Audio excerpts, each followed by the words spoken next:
우리의 독특한 분석 비디오에 오신 것을 환영합니다. 여기에서 우리는 토트넘 호스퍼의 두 뛰어난 선수, 손흥민과 제임스 매디슨 사이의 치열한 경쟁을 소개해 드릴 것입니다. 앞서 언급되지 않았던 이야기에 함께 빠져보세요. 여기에서 축구에 대한 사랑이 경쟁과 결속의 정신과 결합됩니다. 토트넘과 풀럼 사이의 중요한 경기는 24일에 열렸습니다. 토트넘은 2대0으로 승리하며 프리미어리그 1위 자리를 다시 차지했습니다. 그러나 주목할 만한 점은 승리 자체가 아니라 손흥민과 제임스 매디슨 두 선수가 같은 포지션에서 뛰는 것의 우연한 일치였습니다. 스포츠 다이렉트, 온라인 스포츠 뉴스 사이트에 따르면 토트넘 호스퍼의 포메이션에서 발생할 수 있는 포지션 갈등에 대해 언급하였습니다. 그들은 팀의 전략과 포메이션에 어떠한 영향을 미칠지에 대한 의문을 제기하였습니다. 일부 전문가들 또한 이 두 선수 사이의 포지션 문제를 해결하는 것에 대한 우려를 표현하였습니다. 그들은 토트넘이 이번 시즌의 목표가 프리미어리그 우승이라면 이 문제를 신속하게 해결해야 한다고 주장하였습니다. 그들은 또한 토트넘이 지난 시즌 초반에 강력한 모습을 보였지만 시즌 후반에 약해졌다고 지적하면서 이 문제의 해결이 더욱 중요해졌다고 강조하였습니다. 미국의 대형 뉴스 사이트인 디 애슬레틱에서도 팀 내 선수들 사이의 갈등에 대해 보도했습니다. 이러한 갈등이 팀 내에서 큰 영향을 미칠 수 있습니다. 심지어 티에리 앙리와 같은 유명한 전 축구 선수들도 토트넘과 풀럼 사이의 경기에서 일어난 몇몇 상황에 대해 불만을 표출했습니다. 그는 손흥민으로부터 멋진 어시스트를 받은 후 매디슨의 불만스러운 반응이 이해되지 않는다고 말했습니다. 앙리는 매디슨이 자신의 포지션을 받아들이고 항상 개인적인 득점 기회를 찾지 않을 수 있는지 의문을 제기했습니다.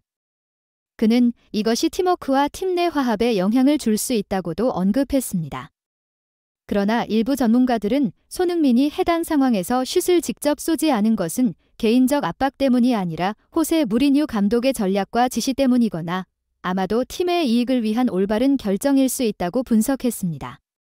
일부 사람들은 이러한 상황이 득점 경쟁에서의 선수들 간의 경쟁으로부터 시작되었을 수 있다고 생각합니다. 그들은 또한 프리미어리그가 라리가와는 다른 경기 체계와 구조를 가지고 있기 때문에 선수들 간의 관계가 다른 리그에서 우리가 흔히 보는 것과는 다를 수 있다고 지적했습니다. 다양한 의견과 분석들을 바탕으로 다음으로 떠오르는 질문은 이러한 상황이 토트넘 팀 내의 동료 간의 기분에 어떠한 영향을 미치는지와 손흥민과 제임스 매디슨 두 선수가 앞으로 이 상황을 어떻게 처리할 것인지에 대한 것입니다. 이야기는 축구 팬들과 스포츠 전문가들 사이에서 호기심을 자아내며 그들이 다음에 무슨 일이 일어날지에 대해 관심을 갖게 했습니다. 충격 주장손, 해리 케인처럼 떠날 수 있다. 영매체 마드리드 유력, 손 곧 32세, 이적 가능한 선수. 놀라운 주장이 등장했다는 소식이 이번에는 흥행했다. 우리 모두 잘 알고 있는 축구 스타 손흥민, 나이 30일, 팀은 토트넘.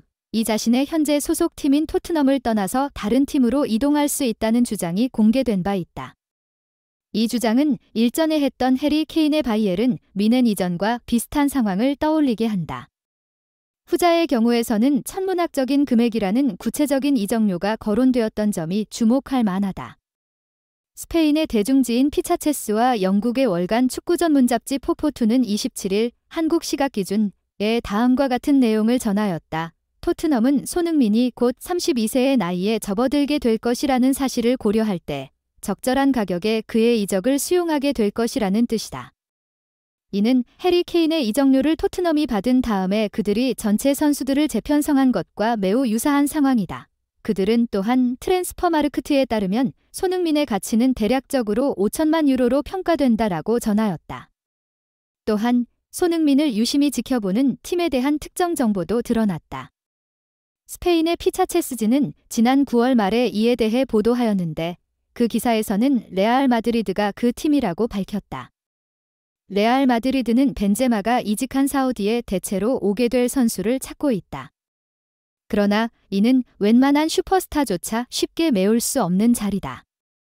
이 위에 언급된 매체는 레알 마드리드는 손흥민을 활용하여 중앙 공격수 포지션을 채울 계획이다라고 전하였다. 충분한 가능성이 있는 추측이다. 손흥민의 본래 위치는 왼쪽 윙어로 그는 여전히 빠르고 날카로운 움직임을 보여준다. 또한 그의 팀메이트인 파페 사르에 의하면 토트넘 팀 내에서 훈련 중에 가장 뛰어난 기술을 보여주는 선수는 바로 손흥민이라고 설명할 만큼 그의 실력은 상당하다. 그동안 많은 축구 팬들이 완전히 알지 못했지만 손흥민의 볼 핸들링과 드리블 등의 기술 수준은 상당히 뛰어나게 평가받았다.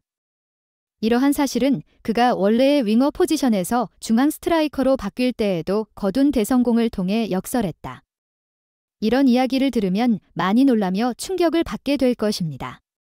하지만 지난 몇 년 동안 토트넘의 다니엘 레비 회장을 지켜보면서 그런 주장에도 어느 정도 합리적인 근거가 있다고 볼 수 있습니다. 다니엘 레비 회장이 보여준 행동과 그의 판단력은 그를 매우 뛰어난 협상가로 만들었습니다. 하지만 이것이 항상 긍정적인 측면만을 의미하지는 않습니다. 그는 감정에서 벗어난 굉장히 이성적인 행동을 보여주며 어떠한 이유에서든 주축 선수를 제외시킬 수 있는 비정한 면모를 보여주었습니다. 프리미어리그의 슈퍼스트라이커 해리 케인이 팀을 떠나겠다고 말했을 때 레비 회장은 이에 강하게 반대하였습니다. 레비 회장이 이렇게 맹렬히 반대하는 모습을 보고 맨체스터 시티는 결국 케인을 영입하는 데 실패하였습니다. 그리고 지난 여름 케인이 바이에른 뮌헨으로 이동하려 할 때에도 레비 회장은 마찬가지로 강하게 반대하였습니다. 그러나 이 모든 것들이 그저 임시적인 반응이 아니라 계산된 행동이라는 것을 알게 되었습니다. 맨체스터 유나이티드의 전설적인 사령탑 알렉스 퍼거슨 경이 토트넘 다니엘 레비 회장을 언급할 때 그는 토트넘 다니엘 레비 회장은 정말 협상 파트너를 화나게 만드는 사람이라고 말한 바 있습니다. 이는 레비 회장이 협상 과정에서 최대한 이익을 뽑아내기 위해 비밀리에 협상을 끌어가는 그의 전략을 잘 보여줍니다. 저희가 케인의 이적 사례를 다시 살펴보면 케인은 내년 여름에 자유계약 선수 제프A가 될 예정이었습니다. 바이에른 뮌헨은 그를 8천만 파운드 정도의 합리적인 이적료로 영입할 수 있다고 생각하였습니다. 하지만 레비 회장은 최대한 협상을 끌면서 절대로 팔지 않겠다라는 메시지를 담은 인터뷰를 하였습니다. 이 과정을 통해 그는 최대한의 이익을 취하며 결국 케인을 이적시키는 데 성공하였습니다. 홍주 손흥민 선수는 이번 시즌 토트넘의 재건 과정에서 핵심 역할을 하고 있습니다. 그는 중앙 공격수로서 그의 능력을 최대한 발휘하며 뛰어나다는 평가를 받고 있습니다. 그의 탁월한 골 결정력과 리더십은 토트넘이 프리미어리그에서 선두를 달리는데 결정적인 역할을 하였습니다. 그러므로 현재 상황에서 손흥민이 팀을 떠나게 될 가능성은 꽤 낮아 보입니다.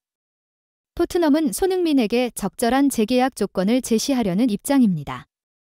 하지만 만약 레알 마드리드가 손흥민을 영입하려 한다면 다니엘 레비 회장이 어떤 전략을 세울지는 예측하기가 어렵습니다.